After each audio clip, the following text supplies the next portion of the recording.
Ahoy, and welcome. This is Admiral, here with a quick overview and some thoughts on a public update preview that just dropped for a decently sized upcoming patch. We'll just jump right into it, starting with the mention of a couple bug fixes and several interesting graphical changes here. I don't know that this detail about Tarkin torches has any gameplay significance, but it's possible that it portends the Tarkin gaining burn damage at some point. There are a couple other miscellaneous updates and fixes, and a bunch of audio updates, especially dealing with narration, but also including a new sound when you're training or queuing a unit with 5 or fewer population spaces remaining. A second buff to Tarkins is the restoration of the famous thump attack sound, back by popular demand. There are a bunch of user interface updates, including now reflecting damage over time, and a variety of assorted UI bug fixes, especially to incorrect or irrelevant icons in the technology trees of certain civilizations. Next up are a few updates to building placement, including improved auto-farm placement, buildings under construction being able to set gather points, and huntable animals running off the foundation of placed buildings more quickly. There are a lot of other listed fixes and especially pathing-related improvements, although as usual it remains to be seen how well the reality lives up to this advertisement. But it's a lovely list at least. Other notable fixes are that farm heists are now back on the menu, and one very specific and very broken type of cheating in ranked matches has been dealt with. The gist of the general balance changes is that town center arrows will be less terrible at hitting targets, fortified gates are now more pierce resistant, and interestingly, the ram's melee penalty armor has been reduced for capped and siege rams. Treadmill crane is now cheaper in terms of total resources and researches more quickly, but notably has gained a stone cost.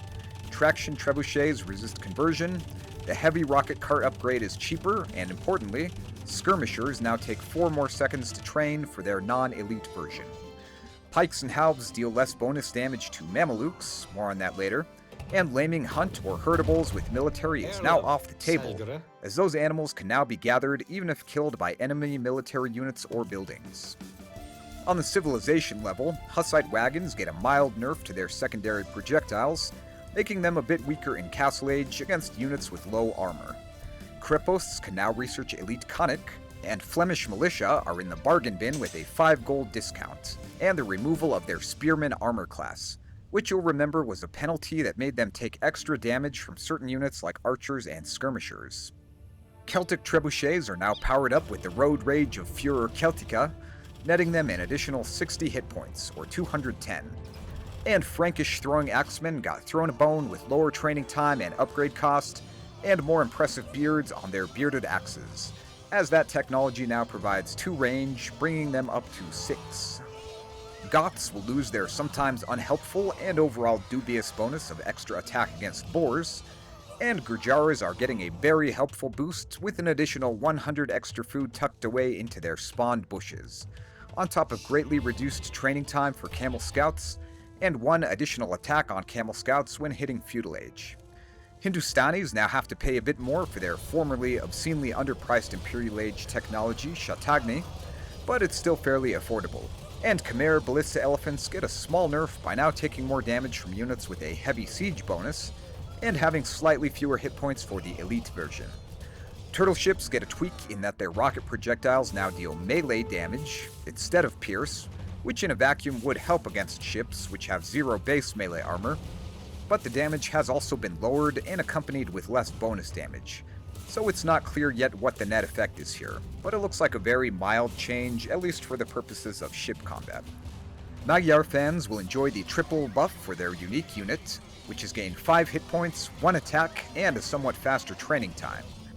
Persians now pay a higher and more appropriate price for the Savar upgrade, and the Polish Folwark bonus is back up from 8 to 10% instant food collection when a farm is built.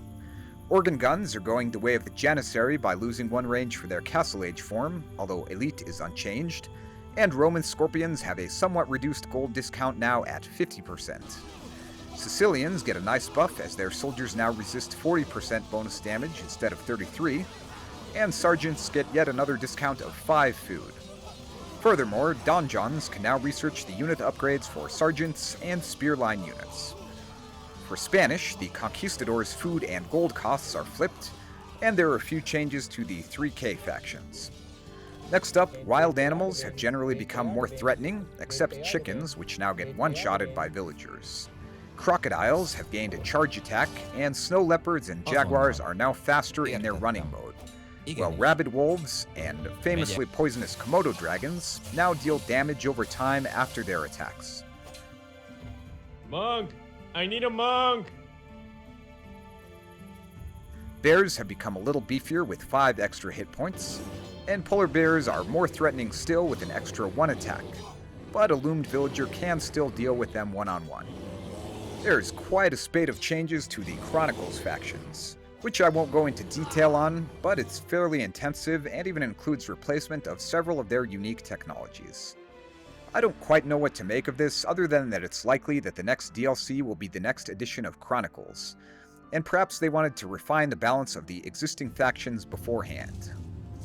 Several new maps will be coming as well, including one called Sardis, which was the capital of the Lydian Empire, and said city would be right at home in a Chronicles edition featuring Alexander the Great. Coincidence? I think not!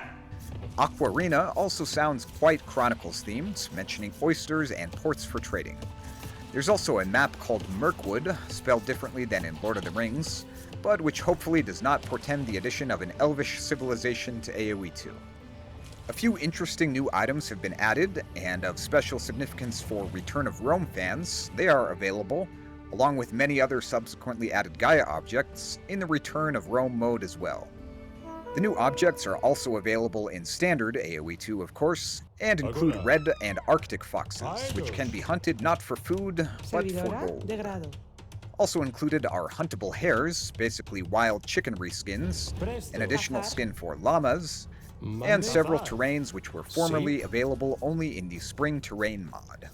All great stuff, of course, and on the subject of adding official mod content, I will once again reiterate my eternal request to add the Dark Knight and Xolotl at Arms mod skins as official editor units. As far as modding, there are a few new interesting additions.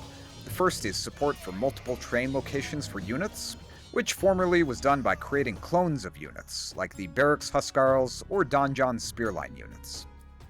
So this doesn't extend existing possibilities per se, but it makes it more convenient to have a unit trainable at different locations. And there's now a similar convenience for technologies. Also notable are that DLC civilization voice lines are now moddable in non-data mods, and that graphic animations can be played in reverse. There are a few changes to the fly task, which looks like they'll allow you to restrict flying units to a specific distance or terrain, and to avoid certain objects, so this could be used for a variety of territorial flyers. Fly home, buddy. I work alone.